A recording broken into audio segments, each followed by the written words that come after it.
मी विकृत भोंदू बाबा अशोक खरात यांच्या प्रकरणी एक सविस्तर निवेदन देखील केलेलं आहे। काही सदस्यांनी त्या संदर्भातही आपलं मत व्यक्त केलं आहे। मी त्यांनाही विनंती करेन आणि इतरांनाही विनंती करेन की ज्यांच्याकडे या संदर्भातली काही पण माहिती ही आली असेल तर ती माहिती त्यांनी शासनापर्यंत पोहोचवावी।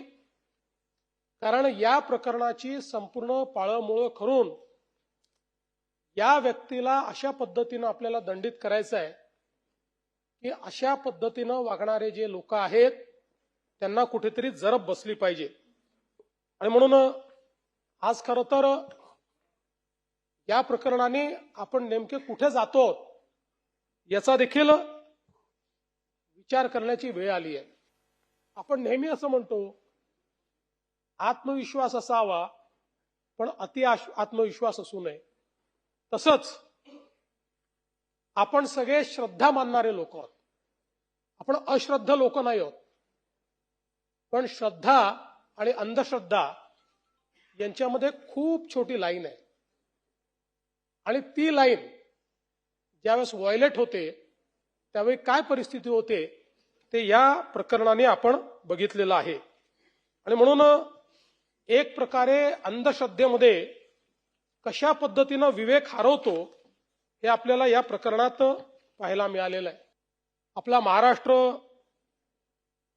संत ज्ञानेश्वर माऊली, जगद्गुरु तुकाराम महाराज, संत एकनाथ महाराज, राष्ट्रसंत तुकडोजी महाराज, संत सावतामाळी, संत नरहरी सोनार, संत गोरा कुंभार, संत चोखामेळा, संत गुलाबराव महाराज, संत गाडगे बाबा, संत सेवालाल महाराज अशी एक थोर परंपरा असलेला आपला महाराष्ट्र आहे। यांच्यापैकी कोणीही देवाचं अस्तित्व नाकारलेलं नाही, पण या सगळ्यांनी अंधश्रद्धेवर प्रहार केलेले आहेत। आपण जर बघितलं तर ज्ञानेश्वर माऊलींनी धर्म आणि श्रद्धेचा अर्थ पसायदानातून आपल्याला सांगितला। दुरितांचे तिमिर जाओ विश्वस्व धर्म सूर्य पाहो हे सांगत असताना दृष्ट प्रवृत्तीवर त्यांनी प्रहार केलाय। अंधश्रद्धा, अज्ञान, अंधार हा सगळा नाहीसा झाला पाहिजे आणि जग ज्ञानरूपी प्रकाशमय झालं पाहिजे अशा प्रकारची भावना आणि कामना त्यांनी जगाकरता केली आहे। जगद्गुरु संत तुकाराम महाराज म्हणतात, जे का रंजले गांजले त्यांची म्हणे जो आपुले, देव तेथेची जाणावा।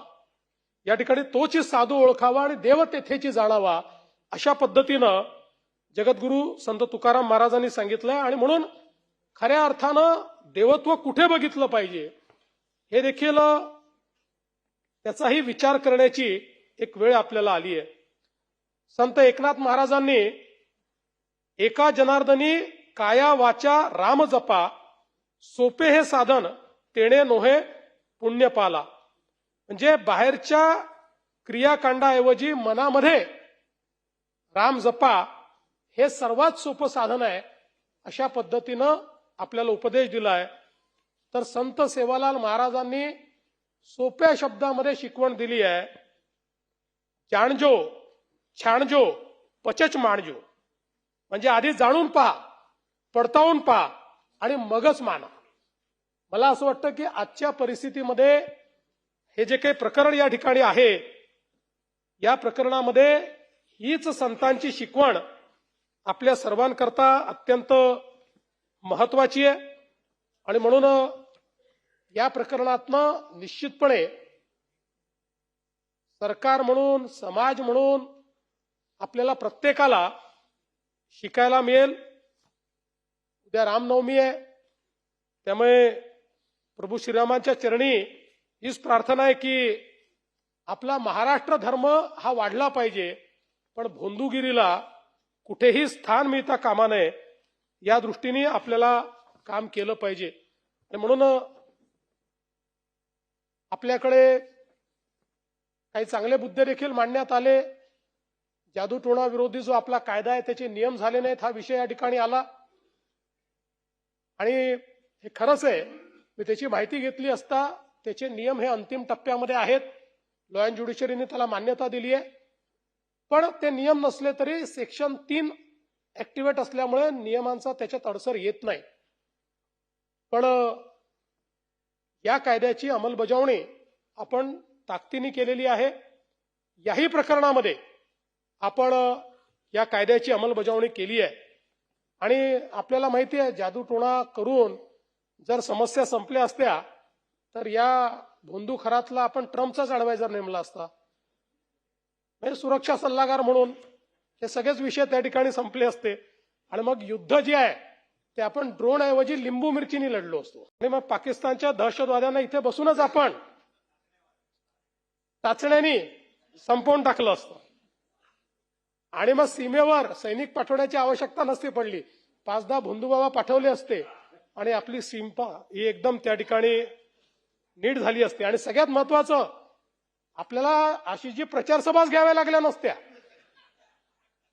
एका ठिकाणी बसून सगळ्या निवडणुका या जिंकता आल्या असत्या. पण मला असं वाटतं की आपण हे लक्षात घेतलं पाहिजे की आपण ज्याला स्पिरिच्युअलिटी म्हणतो, अध्यात्म म्हणतो, सकारात्मकता, प्रामाणिकता आणि कोणाचे अहित ज्यात होत नाही ती खरी श्रद्धा आहे.